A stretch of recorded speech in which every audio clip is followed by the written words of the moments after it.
Hello everyone, welcome to my space dot logs. So ఈ వీడియోలో నేను యూకే జాబ్ సర్చింగ్ లైవ్లో ఫేస్ చేసిన మేజర్ కన్సర్న్స్ గురించి డిస్కస్ చేయాలనుకుంటున్నాను. సో ఫస్ట్ వన్ వచ్చేసి వీసా స్టేటస్. సో కరెంట్లీ నేను పిఎస్డబ్ల్యూ డిపెండెంట్గా ఉన్నాను.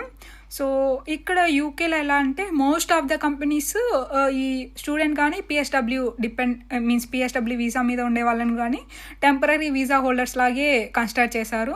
సేమ్ నన్ను కూడా అలానే కన్సిడర్ చేసి ఒక 4 to 5 కంపెనీస్ నా ప్రొఫైల్ షార్ట్ లిస్ట్ అయినా కూడా ఇంటర్వ్యూ షెడ్యూల్ చేయకోకుండా రిజెక్ట్ చేశారు. బికాజ్ మేము temporary visa holders like student or PSW visa హోల్డర్స్ని తీసుకోవాలనుకోవట్లేదు, స్కిల్ వర్కర్ ఐఎల్ఆర్ ఉన్న వాళ్ళ కోసం చూస్తున్నామని చెప్పేసి నన్ను కూడా కొన్నిట్లో రిజెక్ట్ చేశారు. అండ్ సెకండ్ వన్ వచ్చేసి స్పాన్సర్షిప్. సో మనం పిఎస్డబ్ల్యూ మీద ఉంటే స్కిల్ వర్కర్గా కన్వర్ట్ అవ్వడానికి మనకి స్పాన్సర్షిప్ మ్యాండేటరీ. అండ్ నాకైతే స్పాన్సర్షిప్ మోస్ట్ ఆఫ్ ద అన్ని కంపెనీస్కి నేను స్పాన్సర్షిప్ అయితే నాకు అవసరం లేదు అనే చెప్పాను.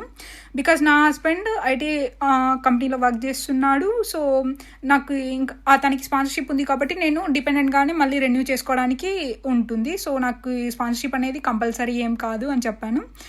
ఈ స్పాన్సర్షిప్ అనే దాని మీద డిపెండ్ అయ్యే వాళ్ళు ప్రియారిటైజ్ చేస్తారు. బికాజ్ స్పాన్సర్షిప్ అవసరం లేని వాళ్ళకే ఫస్ట్ ప్రిఫరెన్స్ ఇచ్చి టెక్నికల్ ఫర్దర్ రౌండ్స్కి ఫార్వర్డ్ చేస్తారు. ఇన్కేస్ స్పాన్సర్షిప్ కావాలన్న వాళ్ళకి కొంచెం లో ప్రియారిటీలా కన్సిడర్ చేస్తారు.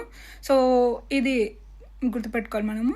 అండ్ ఇంకా క్లియరెన్స్లు, నెక్స్ట్ వచ్చేసి క్లియరెన్స్లు. మనము ఈ ఎంఎన్సీ కంపెనీస్ కానీ లేకుంటే UK government related IT jobs కానీ లేకుంటే పబ్లిక్ సెక్టర్ ఏ జాబ్స్కి అప్లై చేసినా కూడా ఈ క్లియరెన్స్ మ్యాండేటరీ. ఫస్ట్ వన్ వచ్చేసి సెక్యూరిటీ క్లియరెన్స్.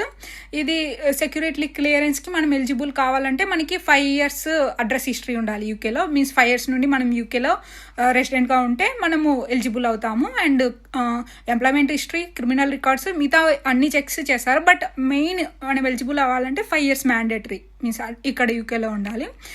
సెకండ్ వచ్చేసి డిబిఎస్ క్లియరెన్స్. దీనికి కూడా 3 years మ్యాండేటరీగా మనం యూకేలో అడ్రస్ హిస్టరీ ఉండాలి. థర్డ్ వన్ వచ్చేసి బీపీఎస్ఎస్ క్లియరెన్స్. దీనికి అడ్రస్ హిస్టరీ ఏం అవసరం లేదు, కానీ 3 years ఎంప్లాయ్మెంట్ హిస్టరీ మ్యాండేటరీ. అంటే యూకేలో మనకి 3 years ఎంప్లాయ్మెంట్ హిస్టరీ ఉంటే మంచిదే, లేకపోయినా మనకి ఓవర్సీస్ ఎంప్లాయ్మెంట్ హిస్టరీ కూడా కన్సిడర్ చేసి మనం ఎలిజిబుల్ అవ్వచ్చు. సో ఇవి కొన్ని మేజర్ కన్సర్న్స్ నేను ఫేస్ చేసినవి. నెక్స్ట్ వీడియోలో నేను యూకే సెలెక్షన్ ప్రాసెస్ ఎలా